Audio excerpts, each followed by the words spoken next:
Gracias Dani y Gaby por la charla recién. La verdad que es un honor estar acá en este increíble grupo de increíbles y talentosas personas.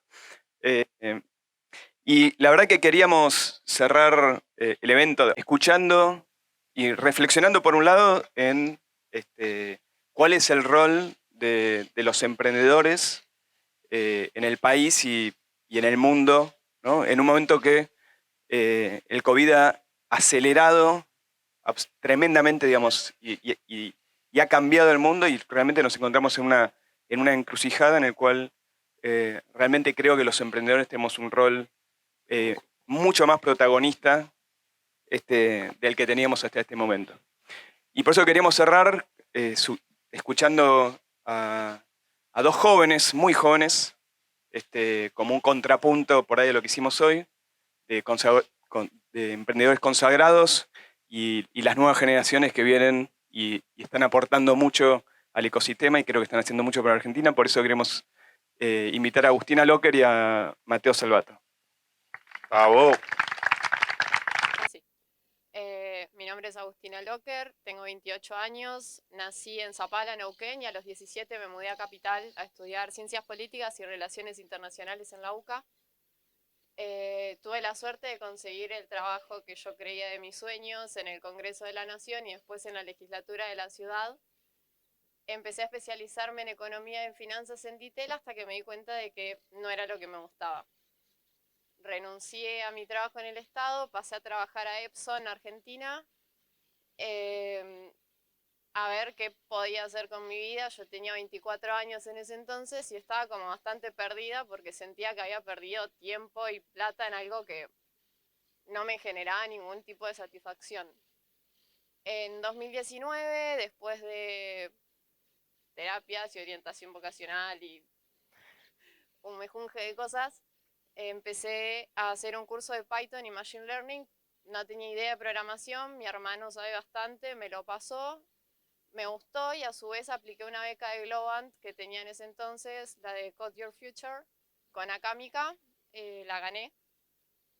Al mes de empezar a cursar para Full Stack, me escribió una persona por Twitter y me dijo que él hace 3 meses había leído que yo había empezado a hacer ese curso de Python, que tenía una startup que se llama Reactodata y que me quería contratar para formarme.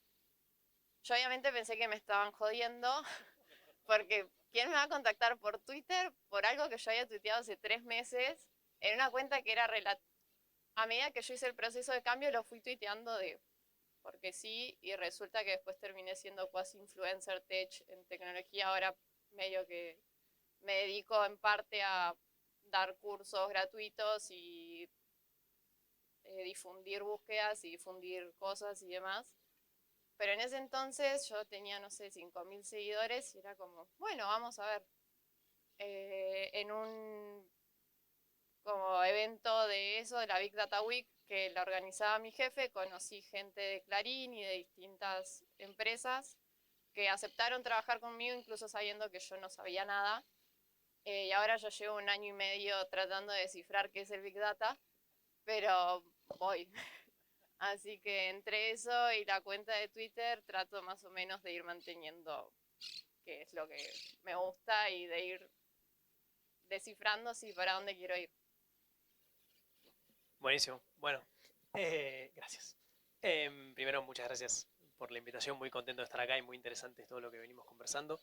Yo soy Mateo Salvato, tengo 22 años. Soy técnico en electrónica de ORT, analista en sistemas de ORT también.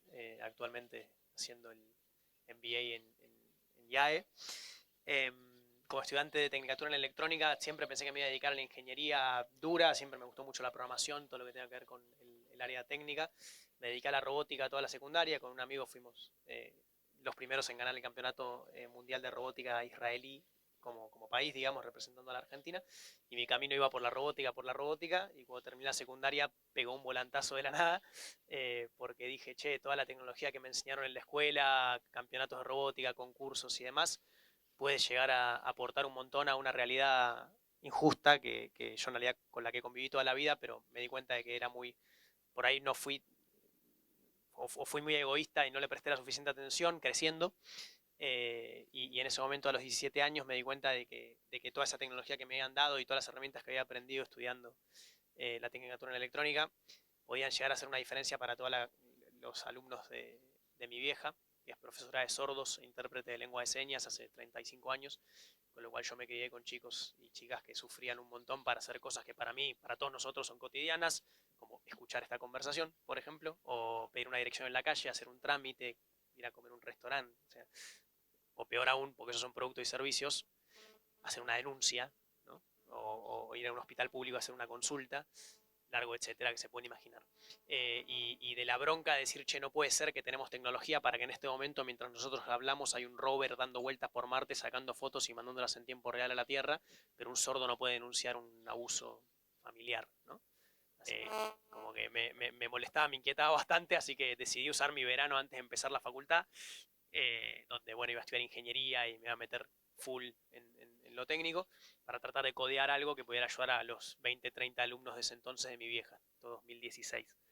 En 2017 lo publiqué, era un proyecto muy básico, muy rústico, llamaba Háblalo, porque no soy muy bueno con los nombres, como se darán cuenta, y empezó como, bueno, es un pequeñísimo software para que los alumnos de mi vieja usen para comunicarse con su entorno.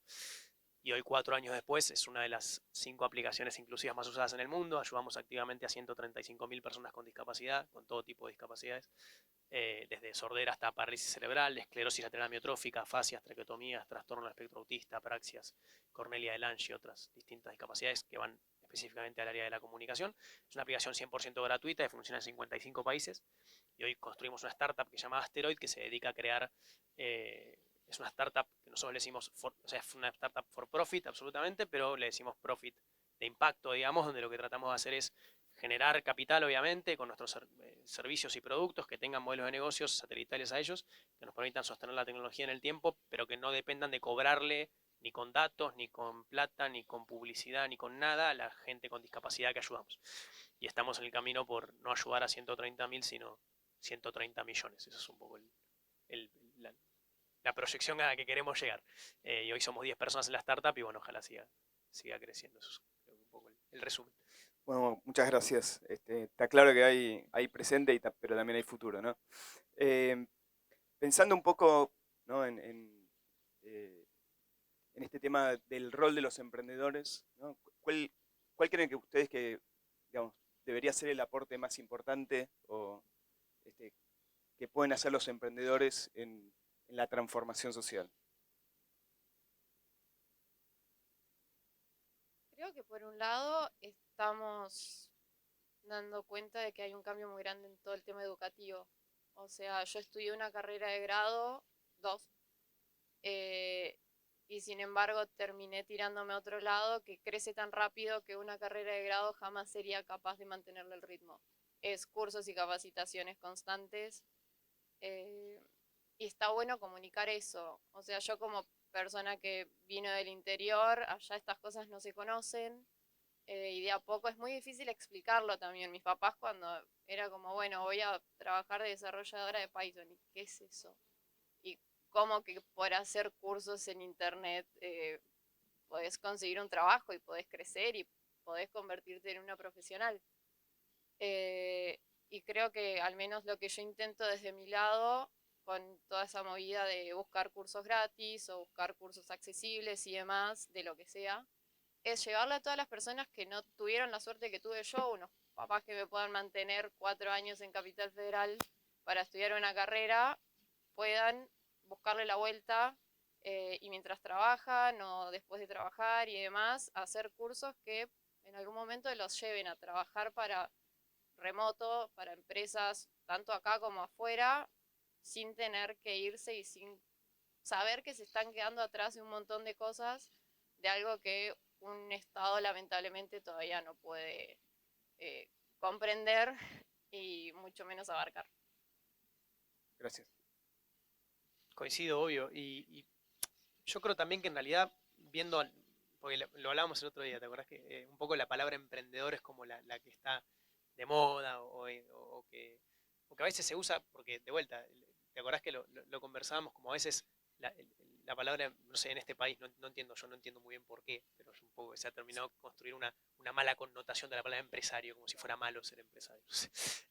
Pero digo, en realidad creo que por ahí va más hacia el sector privado, ¿no? Pero yo entiendo que por ahí la pregunta apunta hacia el rol de las nuevas startups y el crecimiento de las startups, que cada vez son más y cada vez abarcan más tipos de temas.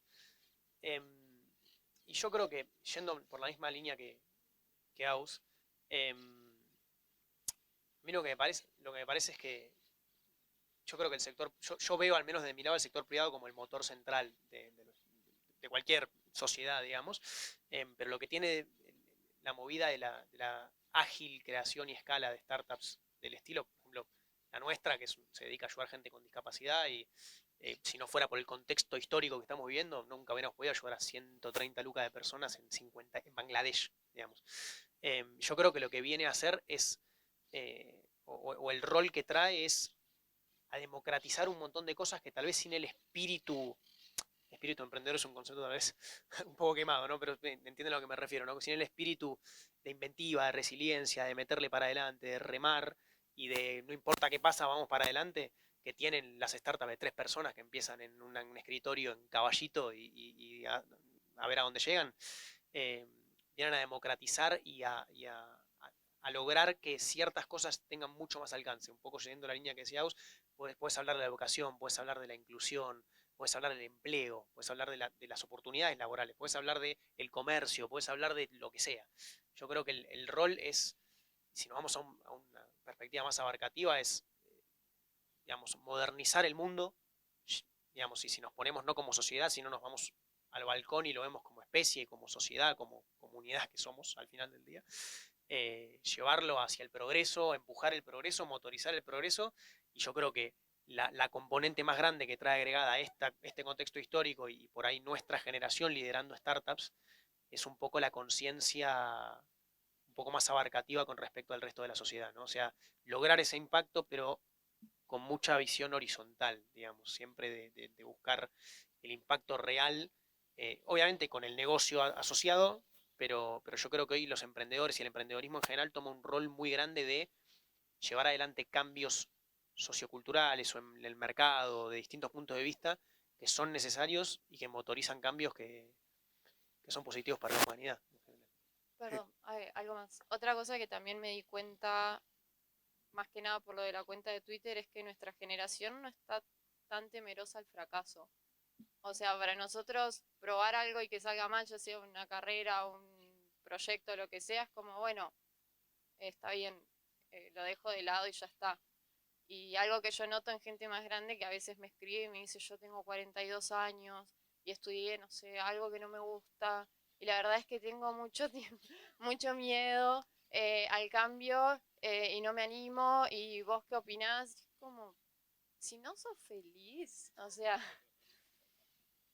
y tenés al alcance de una computadora un mundo de oportunidades, animate. Y es como, sí, o tipo, te admiro de haber pegado un volantazo. Yo tenía 24 años, 26 años, o sea, me costó obvio, pero automáticamente dije, para, yo no quiero vivir con esto. Entonces puedo ver para el otro lado y es como, bueno, ya está, con todo el dolor del mundo dejo esto y agarro lo otro.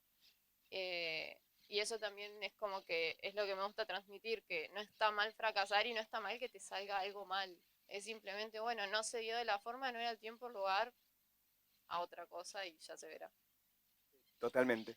Che, y hablando un poquito de este tema que el otro día hablamos, ¿no? De las diferencias de los emprendedores y los empresarios, y también teniendo en cuenta, digamos, el espacio, ¿no? Como comunicadores que tienen ustedes dos, eh, por qué creen que justamente, digamos, los empresarios o los emprendedores, digamos, en un sentido más amplio, no tienen ese espacio digamos, en el espacio público, en la agenda pública, porque no son valorados justamente ten en cuenta que justamente son el motor de la economía, ¿no? El motor del cambio, de la innovación, de la transformación. Creo que en partes es porque es un sistema bastante arcaico, es un sistema mega burocrático en el que hay líneas dibujadas yo el otro día te conté la experiencia. Cuando yo estaba trabajando en la legislatura, 2016, vuelvo a Twitter porque al final terminó siendo mi motor. Pero yo tenía, por decirles, no sé, 700 seguidores y quien era mi jefe, que era un legislador de la ciudad, estaba indignado porque él tenía 300. ¿Y cómo voy a hacer que yo, que no era nadie, tenía 700? Así que era como, no puede ser, porque yo soy el legislador y vos no podés tener más seguidores que yo, porque yo soy la estrella acá y vos me estás robando el protagonismo. Y son esas cosas que vos decís, pará. Después pasó todo lo contrario, o sea, cuando empecé a trabajar ahora en la startup es como que mi jefe me dio las llaves de la cuenta de Twitter y me dijo, o sea, es tuyo, haz lo que quieras y ya está. Entonces son cosas muy difíciles de cambiar partiendo de la mentalidad de las personas que ocupan los cargos de más relevancia. Y hacerles entender estas cosas quizás es muy complicado porque es como, no, yo no estoy para eso, o ya estoy viejo para eso, entonces mejor no. Y me parece que es el momento ideal de, no te digo dejar un cargo, pero sí poder delegar eso en personas que tienen la capacidad y tienen las ganas y que pueden hacer cosas maravillosas. Total, y con respecto a la apreciación que hacías antes, que estoy de acuerdo, digamos, sobre que pareciera muchas veces que el sector privado no tiene el lugar que al menos a mí creo que vamos a coincidir, que nos gustaría tener en la agenda pública, digamos, en la conversación, si se quiere. Yo creo que, bueno, está muy atado con esto que mencionábamos antes, digamos, la connotación negativa de la palabra empresario, que yo no le encuentro un motivo lógico y racional al menos. Pero a mí es un poco algo que es una de las cosas que citando a Dani, que recién decía, yo soy un apasionado de Argentina y coincido absolutamente con que tenés una lista de cosas que adorás y una lista de cosas que no, obviamente, como en todo, ¿no? Supongo. Pero en Argentina una de las cosas que me parece que hemos construido, ojo, por culpas en todos lados, no es que estoy poniendo al sector privado como los héroes de la película y al sector público como los enemigos, ni nada por el estilo, porque hay errores en todos los ámbitos, creo. Pero al final del día se pone un poco al sector privado, al empresariado, a los emprendedores como, bueno, esos que buscan generar riqueza, ingresos y el resto que tratamos de sobrevivir en el mundo donde los demás, esos quieren generar ingresos, ¿no? Que obviamente todos acá sabemos que no es así, que no, para nada, pero un poco lo que a mí me indigna y bueno, juntos y con muchas otras personas, no nosotros, ¿no? Obviamente, pero muchos que tenemos cierta llegada comunicacional en redes sociales, tratamos de combatir, por ejemplo, pongo un ejemplo práctico, ¿no?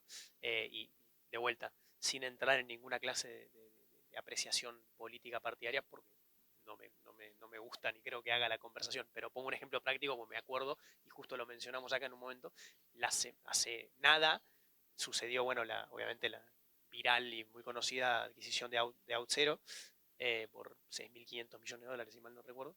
Y me acuerdo perfecto de estaba sentado en la computadora y estaba leyendo la noticia, ¿no? Me pareció increíble, al toque le mandé un mensaje a Bolos que no puede ser esto, que es impresionante.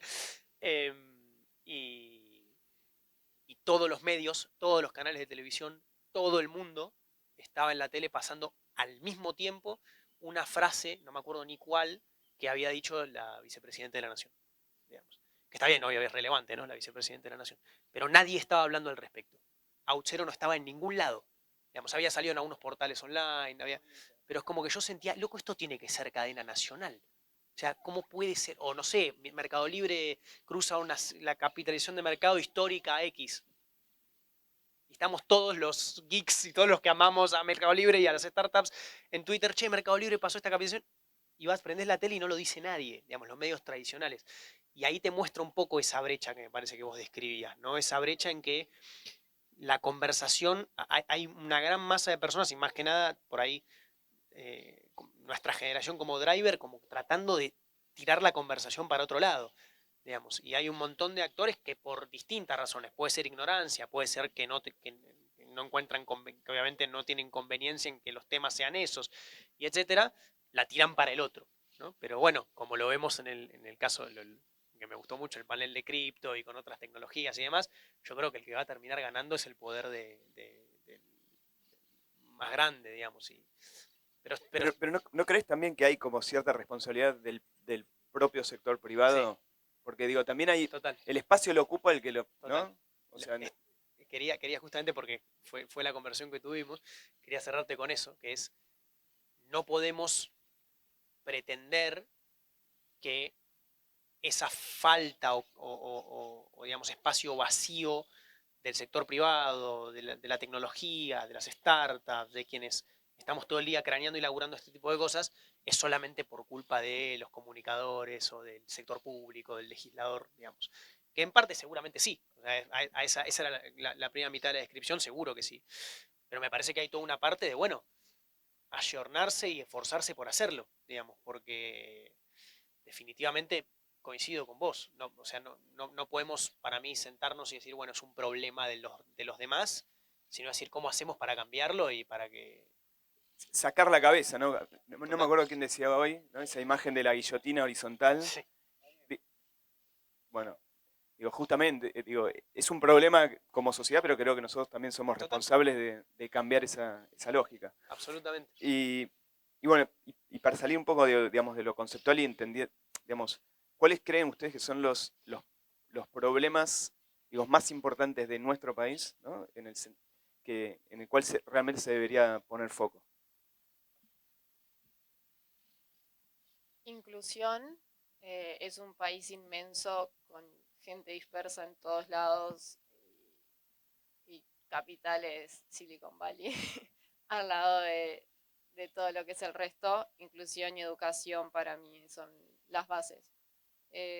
Lamentablemente la educación pública es bastante floja de papeles, eh, y de nuevo, o sea, son todas cosas que están basadas en cosas muy viejas, o sea, es momento de ayornarse y el momento es ahora porque lamentablemente se está perdiendo un montón de gente y se está perdiendo un montón de capital y un montón de cosas porque el país no logra ponerse de acuerdo en algo y decir, ok, las necesidades son estas, tiremos todos para el mismo lado, sino que es palos, te devuelvo el palo, te tiro otro.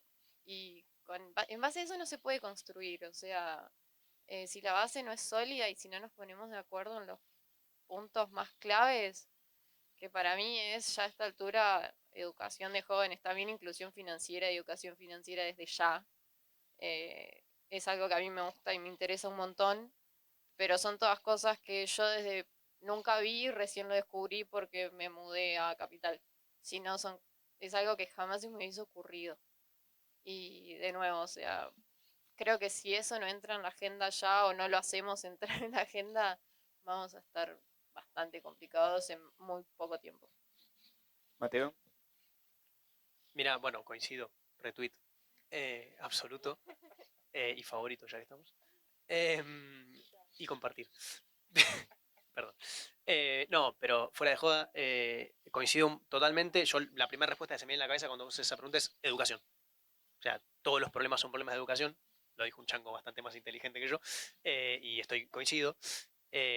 Para mí, educación, porque, bueno, creo que no tengo que describirlo. Sencillamente porque es la herramienta que asegura la libertad de cualquier individuo, la educación. Digamos, ¿no? Y donde vi, y a mí, y estoy seguro de que vas a coincidir, en un mundo donde la educación está acá, o sea, la información está absurdamente democratizada, el acceso a la información, las herramientas laborales y las herramientas educativas en general, como a lo que AU se dedica, que es buenísimo, digamos, la difusión de herramientas de educación, que las puedes acceder con una computadora y una conexión a internet, que aún así tengamos un país con todas las, que de vuelta, sé que no se las tengo que repetir, pero con todas las bondades que tiene, con todas las riquezas que tiene, con todo el capital humano que tiene, con todos los logros y hechos relevantes en ciencia, en medicina, con las startups de punta que tenemos, que todos conocemos, con lo que representamos para la región, digamos, que haya pibes que no solamente, o sea, empezando, como venía hablando de educación, que no puedan acceder a una educación mínima y básica, ni hablar de que vivimos en un país donde tenemos todo eso que acabo de describir, pero hay miles y miles y miles de pibes que se van a dormir con un mate cocido, con suerte, digamos. Y para mí, o sea, el peor problema, puedo nombrar un montón, o sea, podemos abstraer, o sea, irnos a conceptos específicos como la macro, como la inflación, como la emisión, como las políticas públicas, como que no, nos olvidamos que existe la política de Estado, nos olvidamos que el Estado es distinto que el gobierno, que no son lo mismo. Pero para mí, y me agarro de algo que vos dijiste, Agus, para mí el problema central es que no tenemos la capacidad, creo, y digo tenemos, de forma colectiva, de ponernos de acuerdo y lograr entender que el otro piensa diferente y no por eso está mal, por un bien común, Ah, digamos. y Entonces, en relación a eso, ¿no? Porque también el otro día hablábamos de justamente esto, ¿no? De cómo la grieta sí, es, digamos, además, digamos, de que digamos, la base de todo es la educación, pero ujú, la grieta o esta cultura del odio, en el fondo impide llegar a los consensos básicos o a las discusiones básicas, como para realmente tener un proyecto colectivo, ¿no? O sea, sí. ¿cómo ven Pero ese? yo creo que, perdón, Agustín, eh, yo creo que a mí me pegan por eso más seguido. Pero yo Exactamente. creo que la grieta es una mentira, es una falacia, es una construcción de porquería. Discúlpenme, pero me irrita cómo hemos adoptado, o sea, existe una polarización, no, no es que no exista, pero cómo hemos adoptado y hecho propio algo que no nos beneficia a nosotros, digamos, que nos tiene a nosotros cagándonos a trompadas entre nosotros, al beneficio de 4 o 5 personas que no vas a ver nunca en tu vida, que no sabes quiénes son y que no te beneficia a vos pelear por esas personas, Y que digamos, eventualmente se van a y que ir. eventualmente se van a ir, seguro con un montón de guita, y nosotros nos vamos a seguir tirando sillas en nombre de esas personas. Y al final los únicos lastimados es como una cancha de pádel donde va la pelota rebotando de un lado al otro y se la van tirando, a ver quién la tiene y quién se la queda un cachito más. Y la pelota somos nosotros. Y los que terminan, y esa pelota rebotando se traduce en que más gente está debajo de la línea de la pobreza, más chicos tienen hambre, menos gente accede a educación, más pymes se funden. Y al final no gana nadie, ganan 4 o 5 personas, ¿no? O un par más, no importa, pero un sector, pero somos 45 palos, o sea, no gana ni el 1%, digamos, y perdemos todos los demás. Entonces, yo por eso trato de abstraerme siempre, lo más que puedo, obviamente yo también termino cometiendo el mismo error, no es que lo tengan tan solucionado, pero trato de abstraerme lo más posible de la política partidaria, porque la verdad es que al final del día, hoy nos estamos conociendo, mucha gente que yo admiro mucho desde hace tiempo, gente que conocía, gente que no conocía, y que me parece que acá estamos muchos digamos, o están muchas de las personas que yo creo que son el motor de este país y que representan mucha parte de un presente positivo y de un futuro próspero que podemos tener. Eh, y la verdad es que a mí no me importa quién votan ustedes. Yo no tengo idea, me da lo mismo, digamos. Y yo estoy seguro que a ustedes probablemente también les da lo mismo a quién voto yo. Pero estoy seguro de que vamos a encontrar un punto de conexión en que me la juego, ¿eh? Lo que quieran, a que si nos sentamos a hablar individualmente cada uno de nosotros, estoy de acuerdo que todos tienen ganas de que este país le vaya bien. Que ninguno de acá tiene ganas de que haya un 50% de pobreza, un 60% de inflación, que la gente tenga hambre, que cierren miles de pymes, o que sea imposible armar una pyme en este país, que sea dificilísimo. O que Que haya gente que se tenga que ir obligada porque no tiene otra opción. Ni hablar. Estoy convencido de que a ninguno de ustedes les gusta que pase eso. Entonces yo creo que ese puede ser el mejor puente para laburar. Después hay cosas en las que no vamos a coincidir nunca. Yo estoy seguro de que si nos sentamos a hablar, tenemos 300 diferencias en las que no vamos a coincidir. Pero yo creo que en la que podamos lograr construir una vida en sociedad donde de a poquito, con las nuevas generaciones tomando más roles de liderazgo de a poco, tanto el sector privado como el sector público, y lograr construir un concepto de conversación donde se tiendan más puentes de los pozos que se cavan, yo creo que no nos para nadie a este país. Pero no hay freno que se nos pueda poner. El tema, bueno, es que yo creo que nos han puesto una cortina acá adelante para hacernos creer que este país es inviable, que solamente hay 4 o 5 personas que pueden contra la inflación, el FMI, todos los conceptos estos que se repiten todo el día en la televisión. Y en realidad el día que te corran esa cortina y te des cuenta que tenés un país que podría ser una potencia mundial y no lo es, no por incapacidad, sino por la decisión deliberada de un cierto grupo de personas, fueron. Porque vamos a ser potencia. Y hablando de eso, ¿no? Digamos, esa conversación, ¿no? O sea, ¿cómo creen que cambió la comunicación? Y también, digamos, estas nuevas tendencias en relación a la comunicación, si en el fondo pueden ayudar o perjudicar justamente, ¿no? Llegar a ciertas discusiones de fondos o ciertos consensos colectivos. Para mí hay un tema muy grande con las redes sociales. Para mí las redes sociales jugaron un cambio inmenso, todas, cada una a su manera, pero hicieron un cambio enorme. De hecho, a mí me pasa que a veces no sé, me putean por algo, lo que sea, y la gente te dice tipo, bueno, pero Twitter es así. No, la gente es así, tipo, no se le puede asignar una red social el hecho de decir, no, pero acá venimos todos a quejarnos, si quieren ser felices vayan a Instagram. Yo no sé usar Instagram, no me voy a ir de Twitter. Eh, pero también depende de cada uno, o sea, uno cuando entra, estamos tan acostumbrados a tener odio y resentimiento adentro que la gente ya lo destila por cualquier cosa. Es como que a él va a cualquier programa y de golpe es tipo liberales, pa, pa, pa, zurdos, pa, pa. Y es como, hermano, tipo, el otro día se lo dije, yo no puedo creer cómo se mantiene todavía, porque cualquier cosa que vos quieras hacer para ayudar, es como que sabes que de todos lados te van a pegar. Aún así, creo que vamos ganando la batalla, al menos en redes sociales, de que no todo es grieta y no todo es odio, y si no, por lo menos los podés bloquear, entonces es como que dejan de existir. Pero tal como dice él, o sea, yo creo que no sé ni cómo votan mis papás, es algo que no me interesa. Estudié ciencias políticas y cuando vi lo que era dije, yo acá no me meto, y me huí despavorida.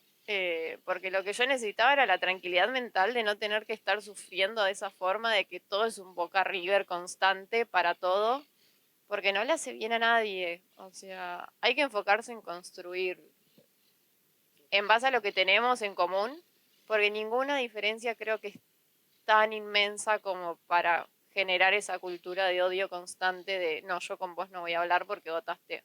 O sea, ¿qué tiene? Si todos estamos acá por el mismo fin, que es que este país no termine de destruirse, y todos estamos dejando todo, porque la verdad es que yo solamente trabajo en una startup, pero algo que le digo a mi jefe todo el tiempo es, perdón por lo que voy a decir, pero qué huevos, hermano, para invertir en este país. Porque la verdad es que Lo decimos todo el tiempo, todo. es como que cada vez que pasa algo, es tipo, Fede, yo la verdad es que te aplaudo y te abrazo, o sea, no sé qué hacer primero. Pero siempre tratando de seguir para adelante y siempre tratando de ayudar en lo que se pueda. Yo todavía no tuve la necesidad y no me quiero ir, pero me parece muy cruel la gente que se tiene que ir por necesidad. Eso me parece Sí. un montón. Mateo. Mira, a ver, yo creo que yendo hacia la comunicación, digamos, yo creo que, a ver, primero tenés, o sea, si nos vamos un paso más atrás en la conversación, yo creo que hoy suceden varias cosas. Una la dije antes, pero digamos, con la democratización de la información y con cada vez más información al alcance de la mano, y siendo los jóvenes los que nacieron acostumbrados a eso, digamos, vos tenés cada vez generaciones más jóvenes con más info, digamos, con más capacidad de debatir cosas. Por ahí antes, y por consiguiente ocupar roles que antes no se podían. Liderar una startup o ser legislador X, de cualquier ángulo de que lo mires. Roles de dirigencia que antes no se podían ocupar, digamos. Eso por un lado. Por otro lado, tenés la componente de, digamos, tenés jóvenes cada vez más capacitados ocupando roles de liderazgo. Y tenés jóvenes que con la democratización de la información y con la capacidad de ver el mundo a través de las redes sociales, tenés gente cada vez más sensible a lo que le pasa a los demás, digamos.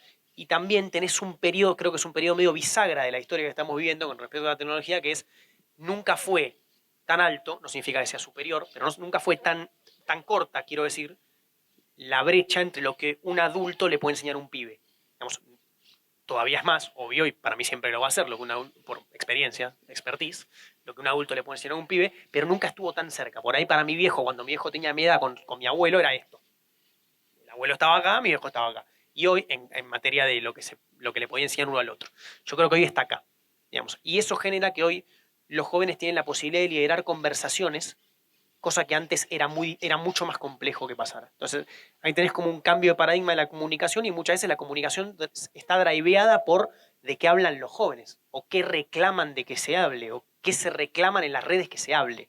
Tenés como un shift en un 180 en la comunicación y aparte ni hablar de cómo hoy está democratizada la comunicación misma. Hoy un pibe en TikTok que tiene una cuenta personal y se pone a compartir información X, tiene más rating que Tinelli y no pasó nunca por un canal de televisión. Nunca. Y tiene 40 millones de followers, digamos. Muchos más de los que podría tener por ahí cualquier persona de los medios tradicionales. Y nunca pasó por un estudio de TV, jamás, en ningún momento. Es el pibe o la piba con una cámara, con un teléfono en su habitación, donde sea que viva. Digamos. Eso ya es un cambio de comunicación, pero no me meto tan profundo porque no soy experto, pero prefiero agarrarme de ejemplos prácticos, ¿no? Y me va a matar, pero voy a usar el caso de Sofi, mi novia que está ahí, que me va a matar porque la estoy nombrando en voz alta, pero es un ejemplo muy práctico, ¿no? Ella es, digamos, se dedica a la comunicación digital, tiene construido una marca en comunicación digital muy grande, digamos, más que nada enfocada en TikTok como plataforma y como formato, y es un ejemplo, tiene la misma edad que yo, y es un ejemplo de cómo un medio tradicional, el medio más tradicional, más grande y más clásico de la Argentina, La Nación, la eligió a ella para construir una narrativa en TikTok. Digamos, como diciendo, no sabemos qué es esto, pero está buenísimo, tiene un alcance tremendo y vos sabés lo que es y cómo funciona. Hacelo. Hoy, bastante poco tiempo después, TikTok La Nación en TikTok, perdón, ya tiene más de 150.000 seguidores y es el medio con más visualizaciones en TikTok de Argentina. Digamos, dirigido por una persona de 22 años, 21 en su momento. Entonces, ahí tenés un hack extraño de la comunicación, que de repente tenés una persona de 21 años enseñándole cómo comunicar a la nación. Se cambió el paradigma. Es muy flashero, es muy loco. Y eso lo puedes trasladar a muchísimos frentes. Pero yo creo que esta comunicación consciente y democratizada y al alcance de cualquiera, justamente lo que hace es dos cosas para mí. Hacer llegar mensajes mucho más potentes a todos los que tengamos un celular en la palma de nuestra mano o en el bolsillo, mientras que es cada vez más difícil de regular qué se dice y qué no se dice. Entonces, que eso puede tener connotaciones negativas, pero bueno, ya es otra conversación.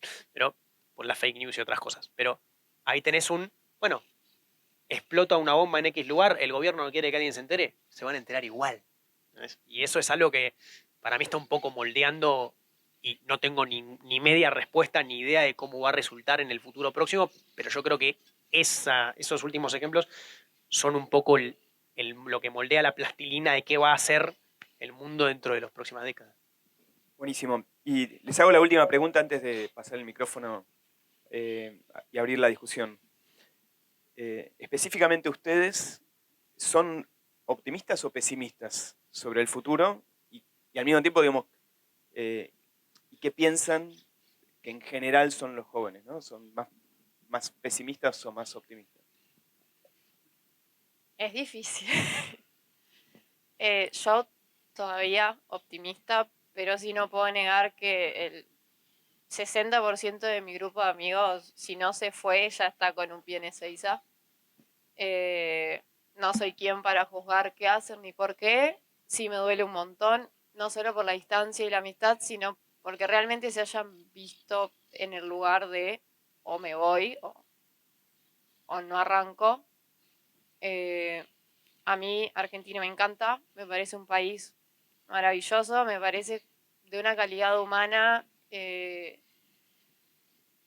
espectacular. Y la verdad es que hay tanto para hacer acá, pero tanto, y hay tanta gente con ganas y con proyectos y demás que no tienen la posibilidad. Hoy en la charla de Venture Capital contaban de que a veces llegaban proyectos random y era tipo, che, está bueno esto, pero no tienen capital.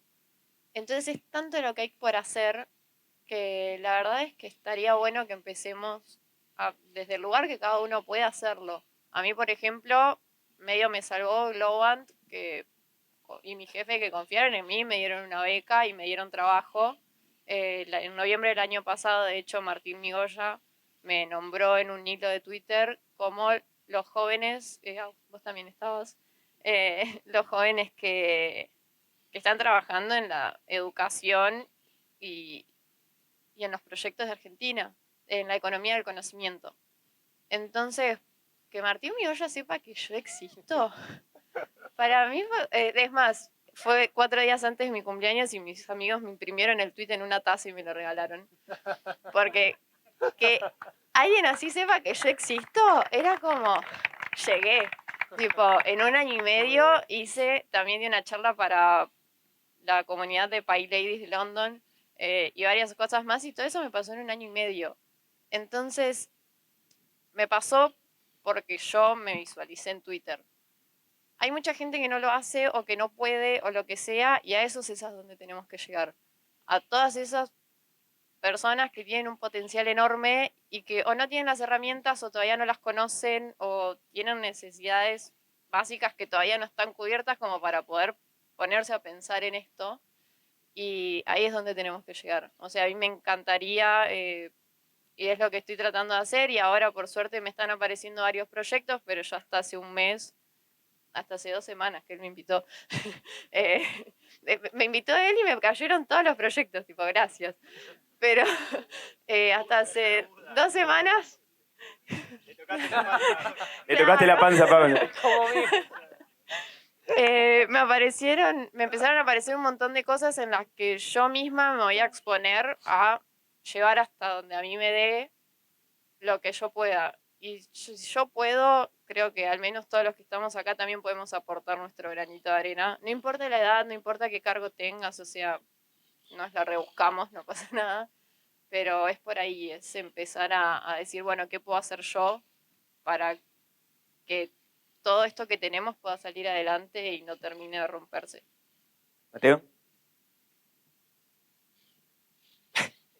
Pregunta difícil. Yo soy un optimista incansable, como que no lo puedo evitar. Yo siento que este país, o sea, obviamente comparto, yo también sufro ver un montón de amigos, gente que se va, que obvio que está bien, ¿no? Todo el mundo libre de seguir su camino, pero obviamente que duele. Pero de vuelta, por eso yo soy optimista, porque yo estoy convencido de que la Argentina no tiene un problema de capacidad, sino que tiene un problema de voluntad. Y la voluntad es mucho más fácil de cambiar que la capacidad. O sea, si nosotros no tuviéramos todas las herramientas para ser una potencia mundial, y ¿qué te voy a decir? Está bien, podemos intentar igual, podemos tratar de, bueno, empujar, salir adelante, se puede intentar obviamente, ¿no? Pero teniendo todo ahí, al alcance de la mano, digamos, De loguearse en una cuenta de algo. para cambiar este país, para crear un entorno de vuelta, tomando tus palabras, donde todos podamos tener mejores oportunidades, donde todos partamos de una base justa, similar, donde no haya pibes que se van a dormir con hambre, donde no haya 50% de pobreza. Nosotros tenemos el país para que eso no pase. Esa es la cuestión que a mí me indigna, me vuelve medio loco, no me deja dormir. Que si nosotros no tuviéramos las herramientas para que eso no suceda, y bueno, es lo que hay. Pero tenemos todas las herramientas, y más que nada en un momento que estamos viviendo donde hacer el cambio en la matriz y enchufarte digamos, apostar 100% por el mundo tecnológico para, digamos, que nuestra matriz y nuestro horizonte como país sea, digamos, desde la política de Estado hasta la conversación en los medios, hasta el objetivo macro, sea tecnología, digamos, para adelante, innovación, ciencia, digamos, y la educación asociada a eso, pero tenemos todas las herramientas para hacerlo. Y lo decíamos antes, tenemos hasta el capital humano, tenemos hasta un buen uso horario para laburar afuera. Es como que parece un chiste. Tenemos absolutamente todo lo que necesitamos y creo yo, por falta de voluntad y por tendencia extrema hacia cuidar mi quintita constante, es que no podemos progresar. Entonces pero yo soy optimista porque estoy convencido de que si al menos mi apuesta o la apuesta a la que yo le pongo todas las fichas, y no dudo de que va a funcionar, es lo que decía antes, construyendo jóvenes cada vez más preparados, cada vez más listos para tender puentes, con cada vez más ganas de cambiar esas realidades, con cada vez más visualización 360 de lo que realmente falta, se necesita, las carencias que hay, lo que se sufre. llegando a puestos de liderazgo antes, a edades más tempranas, quiero decir, y las personas porque al final es una decisión deliberada de un grupo de personas, como decía antes, que no tienen la voluntad de que este país sea un país grande, de que este país reduzca la pobreza, reduzca la desigualdad. Algún día van a seguir, van a pasar, y vamos a venir los que estamos atrás. Pero falta mucho para eso. No sé Creo que no sé si la tanto. llave la tenemos. No sé si tanto por lo que decía recién, de que cada vez los pibes toman roles de liderazgo más pronto, Están cada vez derrochando más el jóvenes. piso. Entonces, no les estoy echando nadie, pero quiero decir, cada vez ves más pibes con startups. A mí me pasa, yo soy director de innovación en Ort y doy clases en Ort. Y tengo alumnos de 17 años a los que me hablan y digo, ¿qué me habla este pibe? Yo tengo 5 años más nada más, no es que estoy a mucha distancia. Y es increíble la cabeza que tienen, o sea, y ya cómo te pitchean un business model sobre blockchain y que yo en 2 segundos y decís, ¿de dónde sacó esta idea este chabón? No se me hubiera ocurrido nunca. Y esos mismos pibes te dicen, podemos arreglar este país, no puede ser tan difícil. Pero Te lo ponen como un desafío es que justamente yo creo que a resolver. esta aceleración de la transformación generada por la pandemia es una oportunidad inmensa para la Argentina, ¿no? O sea, Total. porque el talento digital que tiene este país Total. increíble. El problema es que justamente la grieta, digo, está generando estas víctimas, ¿no? Que se van por Ezeiza. Total. Y que hay que cortarlo. Digo, la grieta, no los que se van por Ezeiza. Esto es una decisión de cada uno. Bueno, preguntas del público. Ahí, yendo a la última parte, Mateo, que acabas de decir, el tema de tantos chicos que vienen mamando también la cultura del trabajo estatal, ¿no? Que vos lo habrás vivido en el interior, en gran parte de los pueblos, vos viajás un montón, Mateo, también. ¿Qué pasa cuando te bajás del avión y están esos chicos que tienen su startup, pero a su vez el 70% del pueblo o el 50% del pueblo vive del Estado? Y eso creo que es lo que dice Juan Pablo, que el cambio es bastante difícil, porque el miedo a emprender, el miedo a fracasar, el miedo en tu generación, en la generación de ustedes, que creo que es lo que nos quita el sueño a nosotros, ¿no? Sí. ¿Cómo lo ven ustedes a eso? O sea, son sus pares, ¿no? No son los que se van, son los que se quedan porque no se Obvio. pueden ir. No, me parece que tu apreciación es totalmente válida y, digamos, corrijo, tal vez, no sé si lo dije de esa manera, pero es cierto que es un desafío difícil. Lo que yo digo es que estoy convencido de que si lo hacemos bien no tarda tanto. O sea, difícil es segurísimo, segurísimo. No hay nada que pueda ser fácil para mejorar exponencialmente este país. Fácil no puede ser nunca.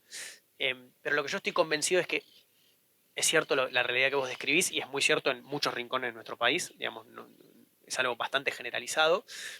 Pero lo que yo siento es que cada vez más, hasta mismo desde los jóvenes que se involucran en el sector público, porque, digamos, no todo el mundo tiene que tener una startup al final del día. O sea, yo decido tener una startup con la vida llanto constante que eso implica, pero porque es lo que me gusta, ¿no? Y hay otros pibes que por ahí ponen esa misma pasión o ese mismo esfuerzo y ganas de cambiar cosas yendo a presentarse como concejal o laburando en el Congreso o queriendo hacer una política pública. Yo trabajé 2 años en el Estado también.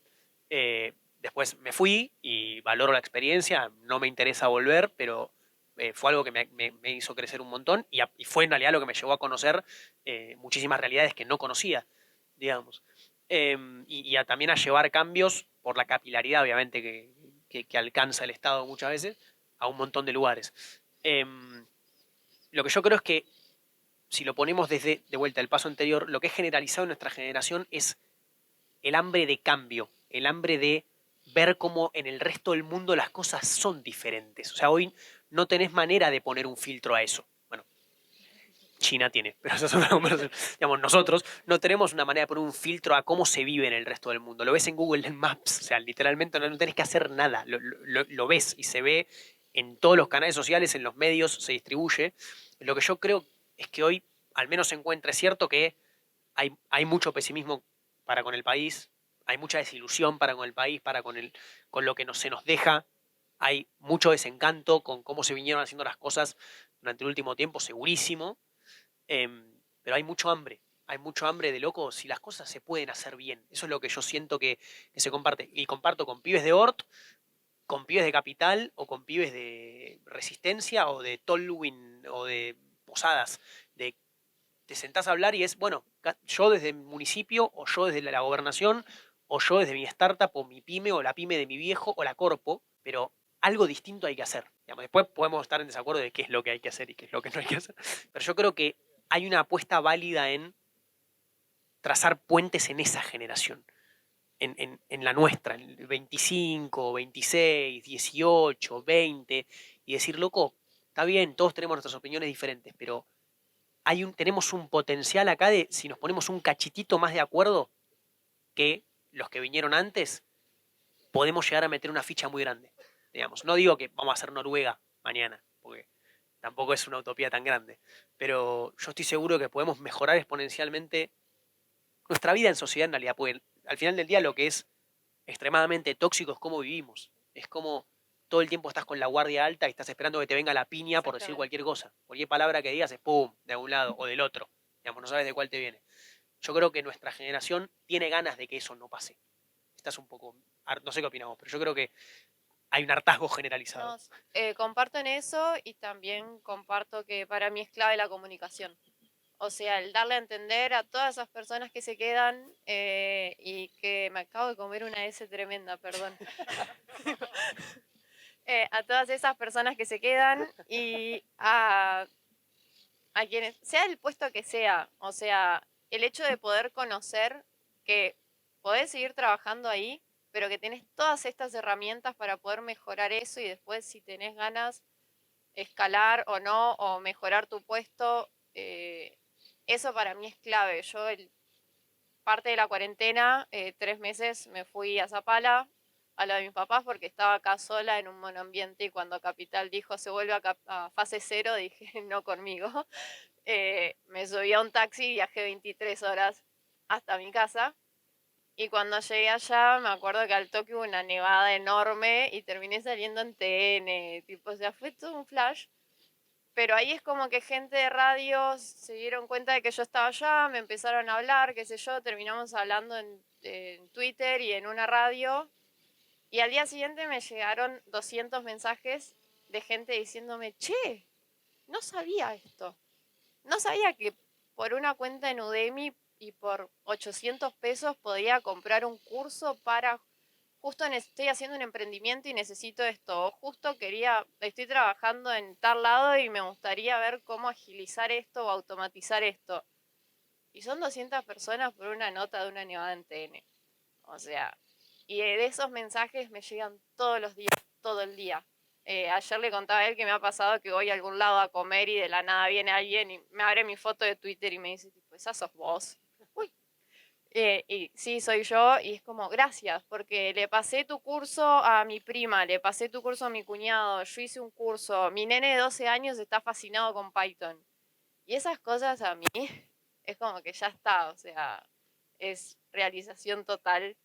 eh, y él también hace un montón de esas cosas. Y aunque no parezca, la comunicación en redes sociales es clave. Hay gente que te dice, te la pasás boludeando en Twitter. Mi boludeo en Twitter hizo que más de 250 personas se anoten y queden en las becas de Globant. Y hoy sean programadores. Si eso es mi boludeo en Twitter, dame 10.000 más. O sea, Yo yo no boludeo, tengo yo sí ningún boludeo. problema. No, vos no boludeas. Yo a tu edad boludeaba.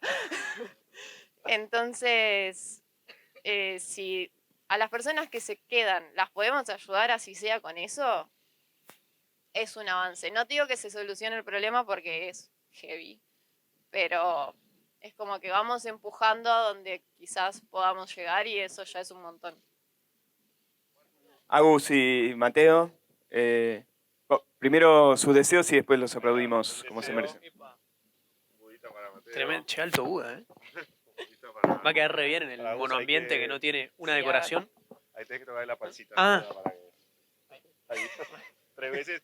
Ah, y un 3 veces. deseo, y un deseo para sí, que para la vida. Dale, yo lo tengo que pensar todavía. Mi primer deseo ya se cumplió, es estar acá, así que muchas gracias. Es la primera vez que hablo en público de alguna forma, Vamos.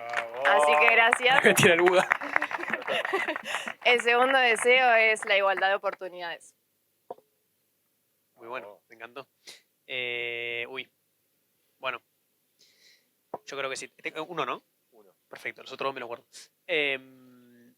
bueno, ya es como medio cliché, ¿no? Porque lo dije 4 veces en la conversación, pero que podamos tener las ganas, la voluntad y ponerle esfuerzo cada uno de nuestro lugar y el granito de arena cada uno desde donde nos toca para ponernos un poquito de acuerdo y apostar porque este país vuelva a ser lo que le dijeron que era mi abuelo en 1948 para que decidiera meterse en un barco pesquero medio de polizón en el puerto de Vigo, en Galicia, y decide abandonar a toda su familia para venir a instalarse acá y hacer una familia en un país donde no conocía y nadie le dio nada, y vino sin una peseta ni un mango, no tenía nada, vino acá y le dijeron que en este país iba a tener una oportunidad. Nació pobre y se murió pobre, pero gracias a él acá estoy yo. Así que ojalá que alguna vez desde el resto del mundo vuelvan a decir, che, vamos a Argentina, que seguro nos va a ir bien. Ese es mi deseo. Bueno, muchas gracias a los dos por estar acá, por compartir toda esa visión del mundo y por lo que hacen todos los días para que este país pueda ser un país mejor. Gracias.